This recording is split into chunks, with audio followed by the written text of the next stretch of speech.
All right, here we have the second half of chapter 22 in the workbook. I want to do a couple of these.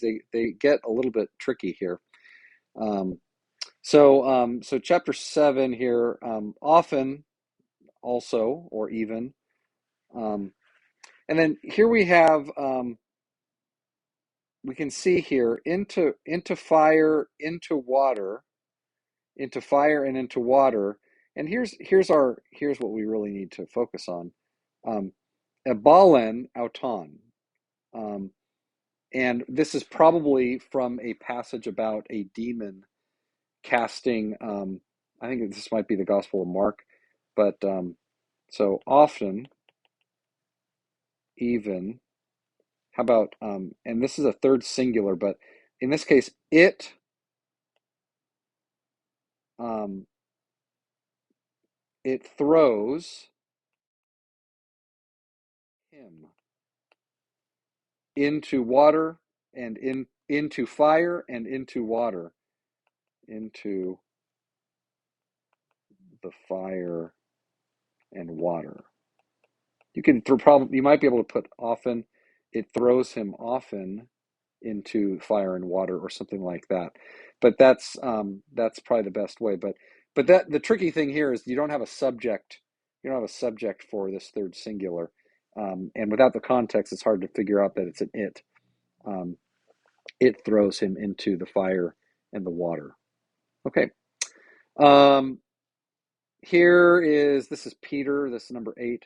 This is Peter on the when he's confronted about, you were with him, right? And while he's warming by the fire, and he says, I neither know nor do I understand what you are saying. So um, I neither know or understand what you are saying. And then here's our aorist, exalthen, which is ex erchomai. Um, and here it says, and um, he went outside. Sorry. Um, so there we have, how did that get so big? Sorry about that, everybody. Um, so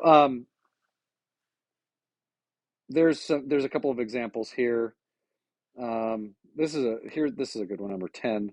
Um, so Jesus answered them and said, you'll get this oftentimes, he answered and said, both aorists. Amen, amen, lego humin. Truly, truly, I say to you, um, you are seeking, so that's a present, you are seeking me, not because, um, not because you saw signs, rather because ephagete, you ate of the loaves. You ate from the bread. You ate of the loaves of bread, and you were satisfied. So he answered and said, this sort of a thing, just as we translate, um, this sort of a line is stock language. Jesus answered and said to them, truly, truly, I say to you. Like eventually these you'll kind of note that this is stock language as we move out of here. And so what do we have? We have two aorists. You saw signs, rather you ate. So there we go. There's a couple of examples, and hope that's helpful to you as we move into the next chapter of the aorist.